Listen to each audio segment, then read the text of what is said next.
Bonjour, bienvenue dans ce point bourse du 1er juillet 2024. Alors aujourd'hui, on va parler du résultat des élections, de son implication sur le CAC 40, de l'agenda de la semaine avec les chiffres qui ont déjà commencé à tomber. Pour un lundi, c'est assez rare, mais ça a commencé aujourd'hui. Et de quelques autres actions, notamment, alors plus un peu américaines, même s'il y a des européennes intéressantes, mais des actions qu'on va regarder d'un peu plus près. Donc avant de commencer, comme d'habitude, je rappelle que les informations et analyses données sur cette chaîne sont données à titre indicatif et ne peuvent pas être considérées comme un conseil en investissement. L'investissement en bourse est risqué, vous êtes responsable de tous les investissements que vous faites. Alors l'agenda de la semaine, on a beaucoup de chiffres cette semaine, notamment sur les PMI. Les PMI, vous le savez, c'est pour mesurer la santé économique d'un pays. Donc on a à la fois les chiffres sur le manufacturier et sur les services, le secteur tertiaire. On a eu des chiffres aussi sur la Chine, notamment hier, qui était aux alentours des 50, un petit peu en dessous pour les chiffres en mensuel et un petit peu au-dessus des 50 pour l'annuel. On va regarder juste ici le graphe sur la Chine. On voit le X-Tracker Harvest CSI 300 sur la Chine. Depuis le mois de mai, on a une petite baisse quand même des marchés chinois, mais on le voit quand même qui est plutôt en retournement depuis le début de l'année ici, en début 2024. Donc on attend toujours ce réveil chinois. Et les chiffres pour l'instant sont ni bons ni mauvais, ça ronronne un petit peu, donc c'est difficile d'anticiper quoi que ce soit. Au niveau du Dow Jones Shanghai, c'est à peu près pareil, plus 0,6.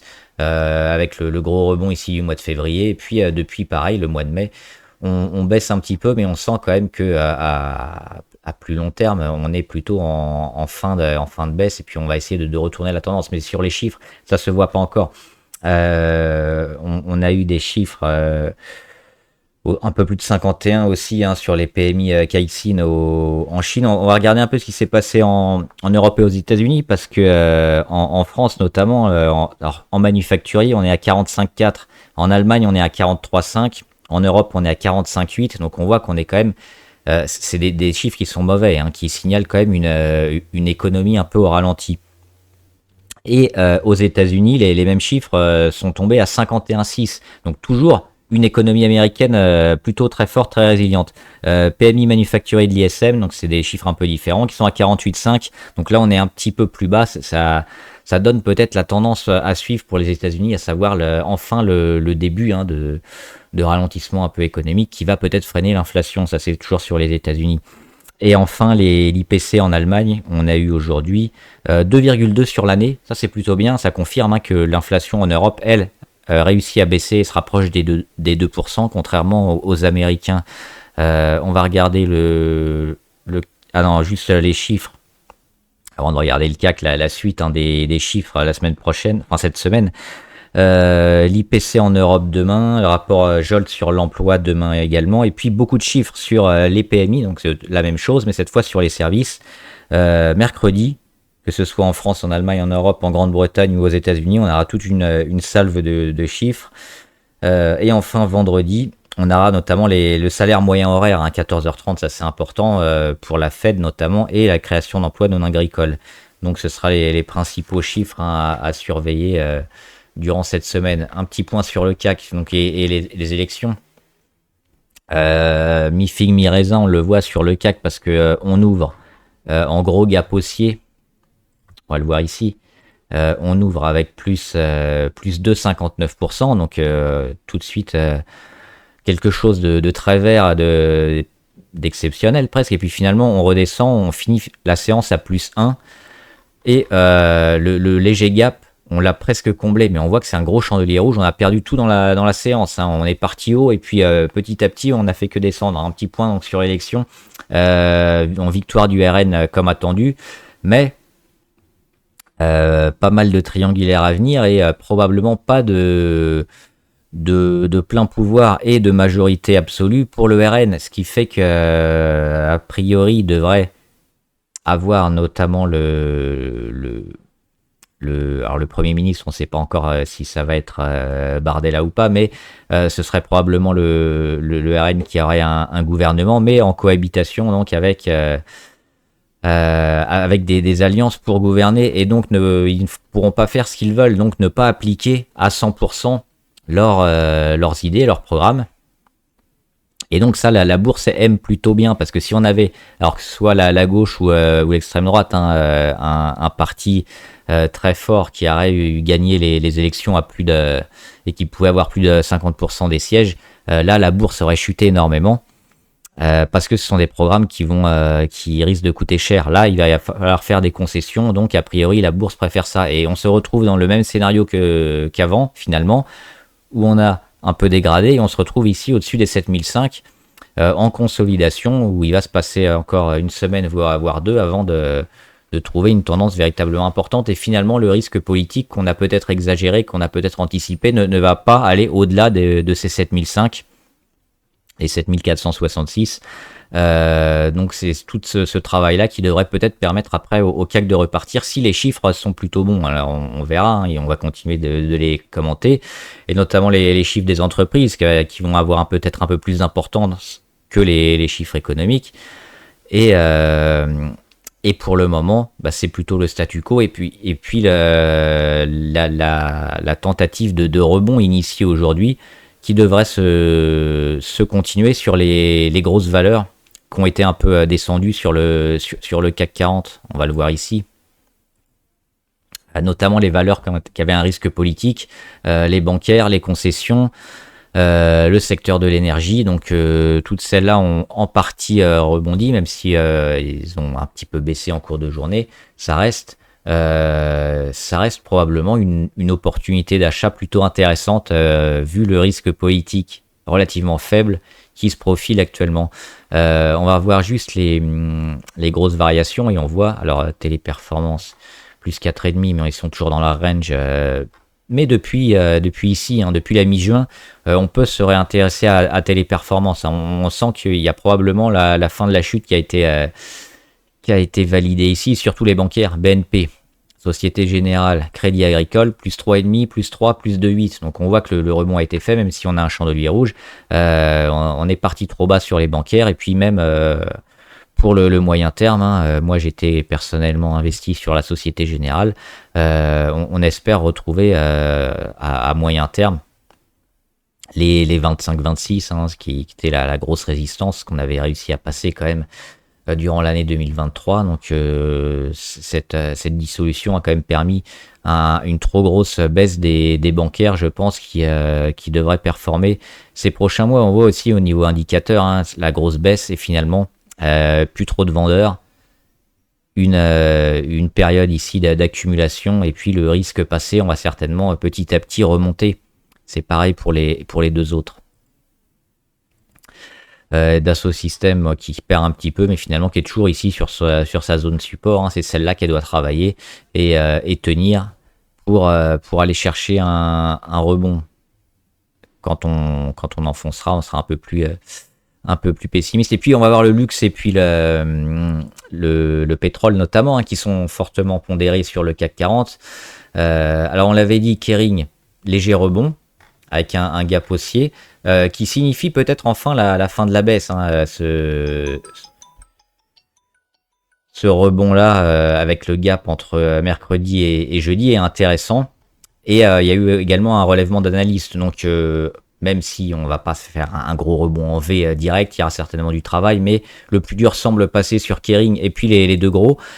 C'est pas encore gagné. Hermès, on le voit toujours sous les 2226. Il n'y a rien à faire, c'est toujours une période de consolidation un peu lente, hein, qu'on avait signifié ici avec le petit dessin. Donc on attend peut-être la moyenne à 200, le retour, là une congestion un peu plus longue, mais on est toujours baissier court terme sur le luxe. Et enfin LVMH, c'est la même chose, avec cette zone-là environ à 747. Sous les 747, on est toujours baissier. On ira peut-être combler le gap à 682, mais entre-temps, c'est de la construction. Et puis le jour où on aura véritablement un gros signal haussier ou baissier, on pourra peut-être y revenir, mais on attend pour le signal haussier le retour des 750, hein, sur LVMH. Pour l'instant, c'est pas le cas. On est toujours dans cette phase de dégradation. Et puis le pétrole avec Total Energy, on l'avait dit avec le rebond ici, hein, mi-juin sur les 60, Alors à l'époque, c'était pas les 60 parce qu'il y a eu du dividende juste après, mais actuellement ici autour des 60 euros et puis la moyenne à 200. Le rebond à jouer pour aller chercher l'oblique, c'est ce qu'elle est en train de faire. Et puis après, peut-être le casser. On avait dit que c'était plutôt intéressant ici. Le pétrole va plutôt bien. Même si on revient sur les 62, il y aura peut-être la zone de travail ici habituelle, mais à terme, la cassure et la continuation de la tendance très forte sur Total. Alors, ce qu'on surveille, évidemment, c'est les 60. Si on revient sur les 60 qu'on casse, attention sur Total, mais au moins le pétrole aide un peu le CAC, parce que le luxe a beaucoup plus de mal. Et puis, on va voir quelques valeurs intéressantes, la plupart aux États-Unis. Alors, on va commencer par celle qui est en Europe, c'est en Allemagne notamment. Euribis avec le cuivre, le cuivre qui est plutôt en train de finir son pullback, donc d'acter un peu la phase de montée après le retournement long terme qui s'est mis en place. Euribis toujours un leader en Europe sur le cuivre, et on le voit au niveau des indicateurs aussi, on a fini un peu cette grosse période de retournement avec la phase un peu folle, avec la volatilité énorme. On est en train d'en sortir par le haut, donc là aussi c'est plutôt intéressant. On prend plus de 5% aujourd'hui. Et on est dans des conditions idéales pour lancer enfin ce run haussier sur Euribis qu'on a initié ici au début de l'année en février notamment. Donc le cuivre et Euribis toujours plutôt favorable, toujours intéressant. Et maintenant on va voir les américaines avec notamment Amazon. Pourquoi Amazon plus 1,3 la mi-séance? Ils ont fait un plus haut jeudi dernier, fin de semaine dernière. On a buté depuis très longtemps ici sur les... alors c'est à peu près les 188. On avait déjà buté avant sur les 188. On rebute ici en 2021 et puis on met plusieurs années pour revenir. Alors là pour le coup une reprise quasiment en V, mais c'est le Nasdaq, on est habitué. 3 fois. Avril, mai, juin, échec, échec, échec. Et puis là fin juin, enfin on casse et on confirme. Donc c'est un signal assez fort sur Amazon. Toujours leader sur le cloud, sur la vente à distance, donc plutôt intéressant ce signal fort, même si on ne déclenche pas tout de suite, et si on revient sur les 188, à moyen terme c'est haussier sur Amazon, et je pense que c'est un signal plutôt intéressant à prendre et à acheter si vous cherchez une valeur américaine tech, autre que celle dont on parle régulièrement. On a également Marathon Digital. Alors Marathon, c'est sur l'économie Bitcoin. Donc forcément, aujourd'hui, on prend quasiment 10%. On le voit, on est en train d'exploser. Pourquoi? Parce qu'on a eu une réaction, notamment sur le support. On en parlait, je crois que c'était vendredi. Le support à 60 000 $. Hop, c'est ici. Et on le voit bien, on l'a fait pendant plus d'une semaine quasiment, une petite semaine. On est à l'inversion de tendance niveau MACD, c'est intéressant. On revient sur les 44 niveau RSI. On n'est pas loin de casser l'oblique court terme de correction ici. On est toujours sous les 63 000, mais on a quand même donné des signaux intéressants. Et puis le retour de la moyenne à 200 aussi, on a réagi juste avant. Donc sur le Bitcoin, on attend enfin ce bull run un peu qui pourrait se manifester. Et donc toute l'économie crypto plutôt favorable, et donc le Bitcoin haussier et les valeurs qui sont adossées au Bitcoin devraient performer aussi. On va faire une valeur un peu plus spéculative, Novavax. Alors évidemment, c'est spéculatif, mais probablement des gros pourcentages. Pourquoi? On a eu une explosion et un gap ici au mois de mai, donc c'est assez récent, on le voit, sur une valeur qui perdait beaucoup, mais qui cotait, on le voit, près de 260, ou équivalent, s'il y a eu des changements de prix entre-temps, et qui se retrouvait à moins de 4 $. Ou 4, oui c'est en dollars, c'est au Nasdaq, donc moins de 4 $, et puis le gros gap, l'explosion, et puis on le voit dès le lendemain du gap, on n'essaye même pas d'aller plus bas, on met encore un gros chandelier avec des volumes monstrueux, et des volumes qui continuent à être plus importants que l'avant-gap, on le voit ici. Donc toujours à confirmer, on est allé chercher le plus haut ici à 24, et surtout on est dans le pullback. Un pullback qui est en train de perdre un peu en force, parce qu'on voit la force des chandeliers, et ils sont de plus en plus petits. On se rapproche aussi de la MACD, de la ligne des zéros. Alors lors des pullbacks, on n'est pas forcé d'aller tout en bas. parce qu'on a une grosse force acheteuse et qu'on peut relancer une séquence comme ça haussière assez forte. Donc là aussi, sur Novavax, c'est volatile, c'est spéculatif, mais ça peut repartir. Et ce qu'on attend, c'est la deuxième vague, hein, pour jouer des pourcentages importants. On est autour des 12. On le voit, les 24, ils sont ici. C'était le plus haut d'il y a quelques jours. Ça ferait du x2. Et enfin, on va finir avec Tesla. Alors Tesla qui, depuis leur petite congestion ici, était sorti, hein, par le haut. C'était à la mi-juin. Intéressant, pourquoi Tesla? Parce qu'ils viennent de combler le gap ici aujourd'hui. Le gap qui avait été créé entre le 24 et le 25 janvier. Et depuis, ils étaient toujours baissiers, hein, Tesla. Ils étaient sur un support intéressant et puis boum, gap baissier. Et puis derrière, on s'en sort pas pendant des mois. Et là, dernièrement, c'est 2 gaps haussiers. Entre le 23 et le 24 avril et entre le 26 et le 29 avril. La phase un peu de congestion, d'accumulation et on repart. Alors là, on est sur une zone pivot. On est sur la moyenne à 200, on comble le gap, on est sur des résistances, notamment la résistance à 206 qui est, je pense, majeure et très importante sur Tesla, c'est celle-là, le plus bas de mai 2022. Mais on est toujours baissier, on le voit, hein, sous cette oblique long terme, c'est celle-là. On est toujours baissier, mais on vient de s'en rapprocher. Donc maintenant, c'est pour Tesla ou la confirmation qu'on est toujours dans une phase baissière, à savoir, on va durer peut-être quelques jours ici avant de repartir vers le bas. Et ce qu'il faudra vérifier, c'est la force un peu du rendu. Si on revient sur les 153 et en dessous, ce sera toujours faible. Mais par contre, si elle commence à réagir et qu'elle essaye de percer, on pourra entrevoir une embellie pour Tesla, ce qui est un peu compliqué vu le marché et la concurrence sur le secteur auto et électrique, mais on a vu qu'il y avait quelques rebonds, notamment Ford. Ford va plutôt bien. On a des valeurs auto, Renault aussi, des valeurs chinoises qui sont pas loin de leur plus bas, qui pourraient rebondir. On a NIO, on a BYD, on a XPeng. Donc le secteur auto, on avait fait un petit point dernièrement, qui était un peu sur un point bas, qui pourrait repartir. Et donc Tesla profite un peu de cette séquence pour repartir. Maintenant, il faut confirmer parce que là, on est sur des points clés, des points pivots. Voilà. J'espère que la vidéo vous a aidé. N'hésitez pas à me dire ce que vous en pensez dans les commentaires et on en discutera ici en graphe ou en commentaire. Bon trade, à plus.